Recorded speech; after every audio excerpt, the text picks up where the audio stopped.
Hi, my name is Jackson, and today we'll be covering attrition at Budweiser. Attrition is a costly problem for us every year, even though we're no longer paying the salaries of those that left. Um, it it hurts us financially in different ways. So productivity goes down because we can't replace the work that they were doing. Um, we also have to find their replacement, so we have to pay recruiters to source candidates, to phone screen candidates. And keep in mind, we're not going to find the perfect candidate right away, and so the costs are just going to pile on. And today, our goal is to really understand what factors lead to employees leaving our company.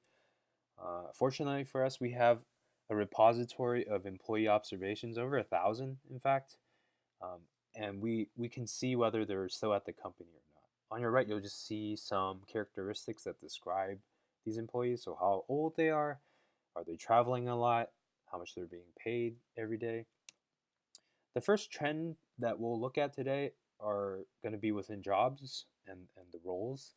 Sales reps seem to leave the company the most at 40%. Lab technicians, about a quarter of them left. On your right, you'll see what you were asking for last week. Who are the most happy people at our company? Research scientists and healthcare reps led the charge. No real correlation here because on your left, you'll see that sales reps were the ones that left the company the most, but they're in the middle in terms of satisfaction. Those that worked overtime, they seem to be the ones that left the company the most. That makes sense since they no longer want to work, probably. They're overworked. Uh, Single people, the ratio of them leaving were the highest amongst everyone else compared to married and divorced folks. I guess single people can't be tied down to their work either. Uh, this was just a little exercise for us to understand multicollinearity. Are there any relationships between the explanatory variables? And so, if we're going to get into modeling in a bit, and if one of the explanatory variables kind of describe the model well, then we may be able to tackle, uh, I guess, kill two birds with one stone by understanding that since they're correlated highly and we launch an initiative to tackle one of them, it might tackle the other as well. So let's get into modeling. We ran 4 logistic regression models to kind of understand which were the best variables describing why employees were leaving our company. And our third model performed the best at around 88% with 18 predictors.